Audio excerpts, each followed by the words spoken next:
My parents let us go in the attics of the house. Do you remember? Right. Yeah, they were very easygoing. Really, when you think of it. Yeah. And through playing in the group, do you remember playing in the band in Wales? Oh, many a time.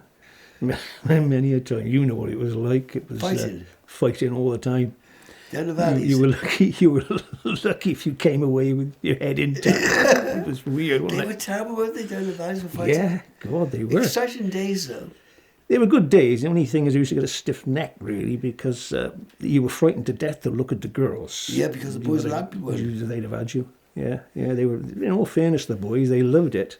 They did love the band. Down in the valleys, they loved fighting. They loved the band. They loved fighting. Yeah. But they liked us, you see. Yeah. We appealed to the rough end. Yeah, the rough end. Yes, we did. We were like, so we have a group, we have a studio, we call it Future Sounds Limited, and we get an intro to Joe Meek. That's right. Do you remember that every time we played, if anything went wrong, he'd come in and we always sat there shaking, wouldn't we? Please don't pick on me, Joe. Yeah, it was nerve-wracking. I've got to be honest. In fact, because he's a father, he made him nervous. He made me nervous because I didn't know quite how he was going to react. Because if you made a mistake, you sit there like a naughty boy thinking, "Oh God, it wasn't me, was it?" Yeah. You heard the music stop next door, and here he comes saying, "Daddy, Daddy, Daddy," and he made you worse, didn't he? Oh God! And of course, we learned a bit from Joe Meek. When we came back to our own studio. Well, it was the early days. And early days. Yeah.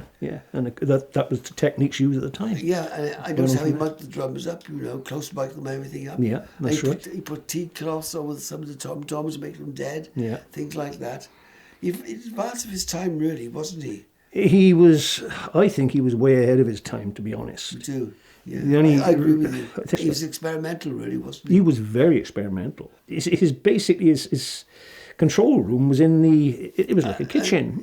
Upstairs. Yeah. It wasn't. The bedroom was the studio, That's and right. it's a big kitchen on the side, had all equipment in it. Yeah. And the flat was downstairs. Yeah. That's what it was, wasn't but it? Look what he did in there. Look at the records he produced. I think one of the greatest intros of any record was Telstar. The intro with the satellite coming out is phenomenal. I said to him one day, how did you get the intro of Telstar? The boom dum dum dum. He said, with my lips, fingers, and the microphone. He just do what he thought sounded good. Yeah, it did. And that's how Joe got away with a lot of it. It was creative, wasn't it? Yeah. And somebody told me he was the original producer. Producer, independent producer in his country. Independent. We learned a lot from him. And I like, and his memory always stands in my head because of the way he was and the great help he was to us. Well, you can say really he was quite instrumental in Rockfield. He was, in his because Rockfield followed on from But that. it gave us confidence to know he had a studio. It wasn't in the major like EMI or Abbey Road. That's right. He had a studio in his loft with upstairs. Yeah. We had a studio upstairs in the attics, very similar. Big inspiration. And he gave us confidence to carry on with did. our own little effort.